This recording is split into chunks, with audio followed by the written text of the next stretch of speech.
Hello Year 7 and welcome to Lesson 6. This is our final lesson for development.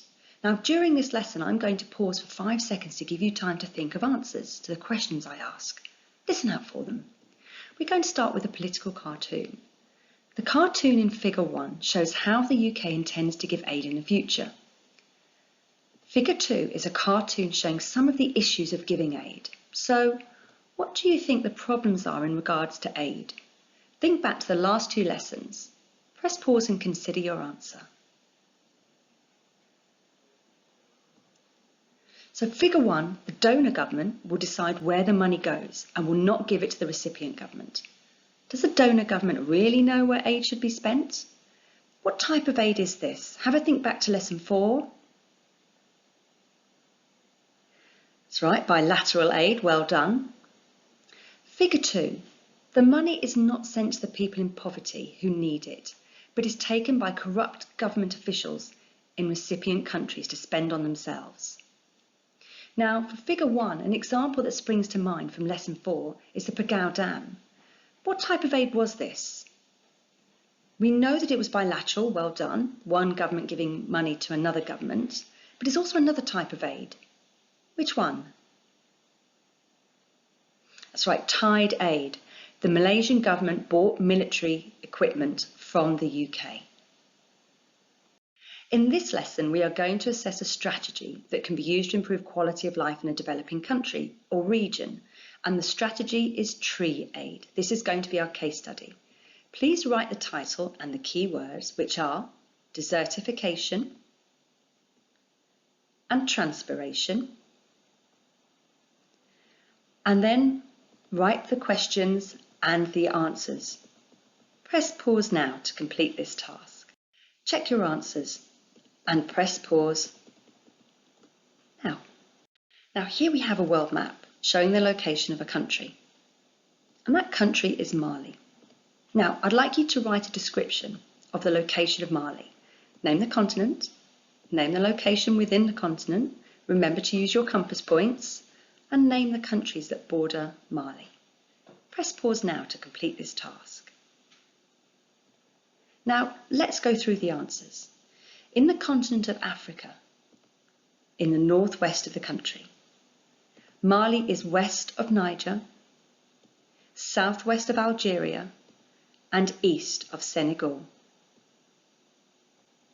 Mali is landlocked, which means as a developing country, they do not have access to cheap transportation routes via the sea because they do not have a coast.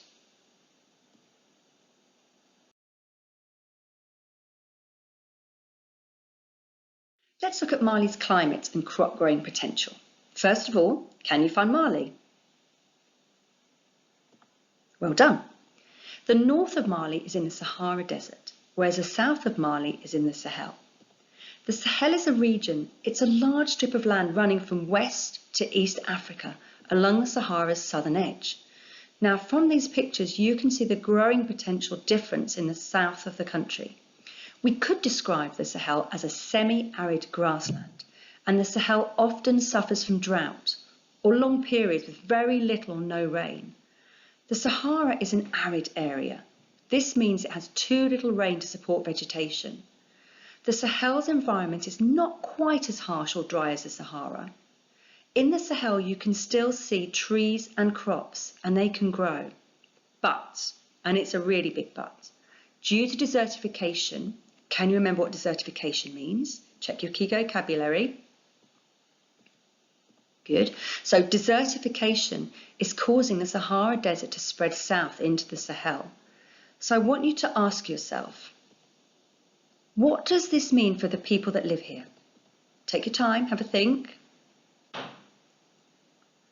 That's right, there will be less water for the crops and the people, so that the communities that live in the desertified area will go hungry and their poverty will get worse.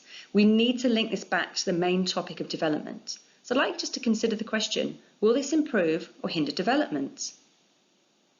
Okay, good, it will hinder development. So here are some images of life in Mali in the rural areas. What words would you choose to describe their life and what evidence is there? Press pause now to think of your answers. Maybe you thought of the words dusty, muddy, dry, which we can see on the road surface. Maybe you thought about no infrastructure, no main roads, no water taps, and no clean water. No electricity or sewage. No cars. Maybe you thought of the words poverty. Maybe seeing the refugees you thought of war, but actually these people fled south to avoid the drought as the Sahara Desert expanded. They brought very little with them, so maybe you thought of the words poor and poverty. So let's look at the Mali fact file. Is life as bad as we just described it? Well, let's think about GDP first. What does GDP stand for? Well done, gross domestic product. And we can see here that the GDP for Mali is $824 per capita. What does per capita mean? That's right, per person. So it's the amount of money a country has divided by the number of people. Now, GDP is very low in Mali. It's $824 per capita. Remember, the UK is $43,000. Now, have a look here at the fact file yourself. What other evidence is there to suggest that quality of life in Mali is poor? I'd like you to explain your answer. Write your point and then develop your answer using this means and this, or this means that. Press pause now to write your answer.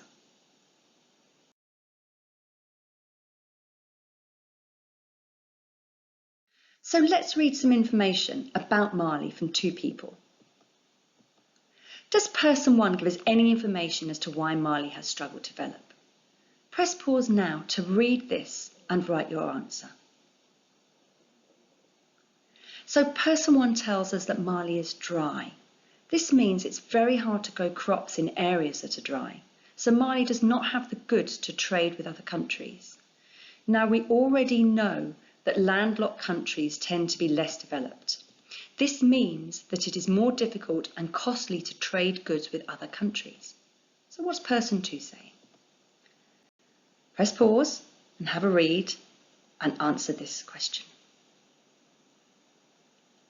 So for person 2, trees are essential in growing crops, and trees are essential in many ways in these countries. They bind the soil together and stop the good soil being blown away by the wind, leaving sand. Trees also offer essential shade. Now, which crop from last week needed shade to ensure success? That's right, cocoa beans, no shade, no crop. So we're going to look at why tree aid is important in the Sahel. Firstly, can you please copy this diagram? And then on the next slide, I will explain it. So let's now understand just how important trees are and how much they contribute to rainfall. So in our diagram, firstly, rain falls from the sky or descends onto the soil. This gives communities water to grow their crops. Secondly, some runoff goes to the sea if countries are near the coast, or in terms of Mali, the runoff runs into the rivers. The rest of the water is soaked up by the plants and trees through their roots and stems. Thirdly, the water from the trees evaporates, and if there are enough trees, clouds form, and the process repeats over and over again. But in the Sahel, there are fewer and fewer trees. So what does this mean?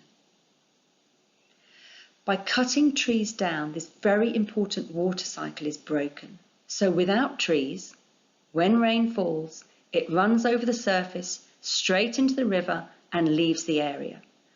When the sun comes out, the land is baked and desertification takes place.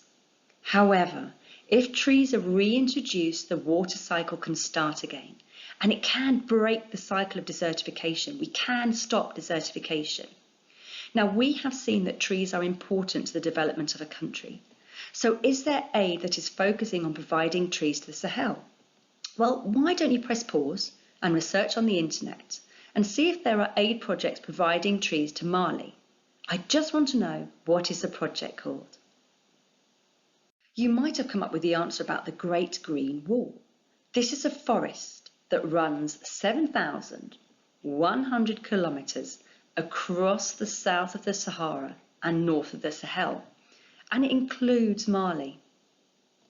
So by planting forests in strategic locations, we may be able to increase rainfall in key areas. In fact, it's not a maybe. We will be able to increase rainfall in key areas. So who is providing these trees? You might have come up with the answer Tree Aid. Well done. This charity helps people in the dry lands of Africa to lift themselves out of poverty and protect their environment. From the aid types that we learnt in Lesson 4, what type of aid is this? Have a think. It's about a charity that gives to different countries. That's right, multilateral aid. Now, we have already learnt that people in the Sahel live in some of the harshest conditions on Earth, and trees are vital to their survival. Tree Aid is working with local communities to help them protect and grow trees for themselves and for future generations. Tree Aid have planted nearly 18 million trees and are building the Great Green Wall across Africa. Watch this video about Tree Aid. The link is in the description. Answer the questions. Press pause now to complete this task. Press pause to check your answers.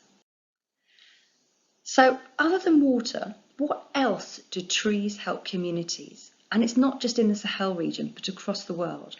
Trees provide shade for animals and local people. They provide nutrition. These are fruit trees. They generate income, bind soil, and help create a healthy environment. So what are the benefits of Tree Aid specifically? Use these pictures to answer the question.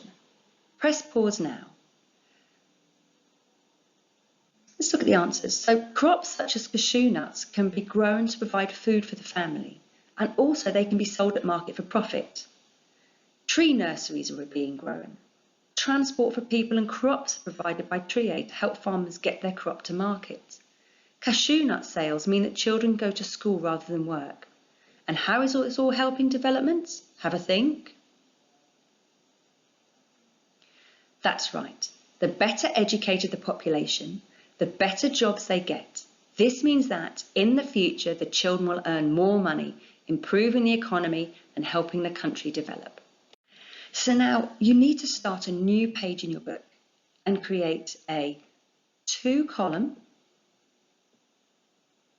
6 row, 4, 5, 6 table in your book. Give yourself space to write 4 lines in each row. Press pause now to complete. Here are 9 boxes which help you complete the case study on Tree Aid. Just have a look. Don't write them down yet. I'm going to go through a model answer. So let's do an example. Well, first of all, what do we mean by feature and success? A feature is something that Tree Aid has provided to villagers. What was given and why? For example, Tree Aid gives seeds to villagers. This means they are able to develop tree nurseries which can provide them with a long-term food supply. So I have got in here my points, and I have also got in here my develop. Let's look at successes. A success is a benefit and how it has improved the quality of life for the villagers. For example, a canopy of trees provides shade for the ground, meaning that the villagers are able to grow crops that need shade and sell them at market. So here we have our point, and here we have our develop. Now you need to add in 3 more features and 4 more successes into your table from the information here. And you're going to do that using the next slide. So here are the features and successes again. Copy the points from below into the correct column. Are they features of Tree Aid or successes? Make sure that each point is written in full and fully explained with your point and your develop starting with this means that. Well done. Press pause now to complete the task. Now check your answers and try the challenge. How is Tree Aid an example of a sustainable aid project? What do we mean by sustainable? Have a think. Well done. It means that the aid project is long-term and affordable for the people that have to pay for it. Now explain using the phrase, this means that, after your point. Press pause now. So to finish, you are going to write a 9-mark answer. Now in a geography exam, you would have to write a text worth either 8 or 9 marks. So let's have a look at the question. Using an example of an aid project, explain the features and say how successful it has been. So let's see how you can write this. Firstly, the example you need to write about is, well done, tree aid, good. You need to pick 2 features and make sure you explain them using the phrase, good, this means that, or meaning that. In your second paragraph, you will include 2 successes, again fully explained. Include 2 bits of place-specific information, maybe about, well, you tell me, what could you include? Good, cashew nuts, you could include how many villagers have been taught, or the transport that's been provided by Tree Aid. Well done. Don't start your essay yet. I'd like to go through 2 student examples so you can see how to write a good piece. So let's look at an example from a student. Let's see how the student did. Let's read it first. I studied Tree Aid. The main feature was that they gave seeds and bikes and donkey carts. It was successful because the people could grow cashew nuts. So with the money, they could send their children to school. So let's mark this. They've included a point and a second point. Have they included development? No, they haven't developed their points. In the second paragraph, they've written a point, they've also included a place-specific example, and developed their points. But we needed 2 features and 2 successes. Have they done this? No. So, for examiner feedback, develop the 2 points in the first paragraph, and that means to use the phrase this means, or this means that, and to give 1 more developed success. Now, since it's your first time writing a 9-mark answer, I have here another example. So let's see how this student did. Let's read it first. I studied Tree Aid. The main feature was that they gave seeds, which they used to grow nurseries, which provide shade and food. It was successful because the trees increased rainfall in the area. This means there was less drought and crop failure. So let's have a look. They've written their points, and they have developed it. In the second paragraph, they've written their point and they've developed it. Have they written 2 features and 2 successes? No, they've just written 1 feature and 1 success. Have they included place-specific examples? No, they haven't, so they wouldn't get marks for that either. So the examiner feedback is you need another developed feature and 1 more developed success, and to include bits of place-specific information. Now please write your own answer to this exam question. This is the last slide for this lesson, so well done completing it. Your teachers and I look forward to marking these. This is the last lesson in development, and we're next moving on to the topic, the world of work.